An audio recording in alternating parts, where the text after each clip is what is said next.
ବାସ୍ତୁଶାସ୍ତ୍ରରେ ସବୁ ଗ୍ରହ ମାନଙ୍କ ଅପେକ୍ଷା ଶନୀଶ୍ୱର ମହାରାଜଙ୍କୁ ପ୍ରାଧାନ୍ୟ ଦିଆଯାଇଛି। ଯଦି ଶନିଶ୍ଚର ମହାରାଜ ଲଗ୍ନରୁ 3ରେ ରହିଲେ ଗୋଚରରେ, ୟା ଲଗ୍ନରୁ ଏକାଦଶରେ ରହିଲେ, ୟା ଲଗ୍ନରୁ 10ରେ ରହିଲେ, ତାହେଲେ ସେ ଟାଇମରେ ତୁମେ କରିପାରିବ କଣ? ସେମ ଟପିକ ଯଦି ଚନ୍ଦ୍ରରୁ 3, 7, 3, 11 ବର୍ଷରେ ରହିଲେ ତାହେଲେ ଆରାମସେ ଘର କରିପାରିବେ।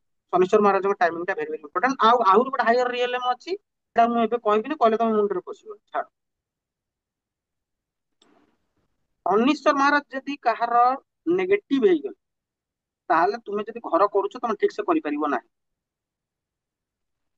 ତେଣୁ ଘରର ବିଚାର ଶନିଶ୍ଚର ମହାରାଜଙ୍କୁ କୁହାଯାଏ।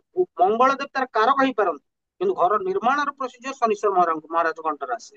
ମୁଁ ଆଷ୍ଟ୍ର ବାସ୍ତୁ ପଞ୍ଚାଙ୍ଗ 3ଟା ମିଶେଇକି ପଢଉଛି, ଏଇଟା ମୁଣ୍ଡରେ ପୁରେଇକି ବସ ଭାଇ, ଠିକ ଅଛି।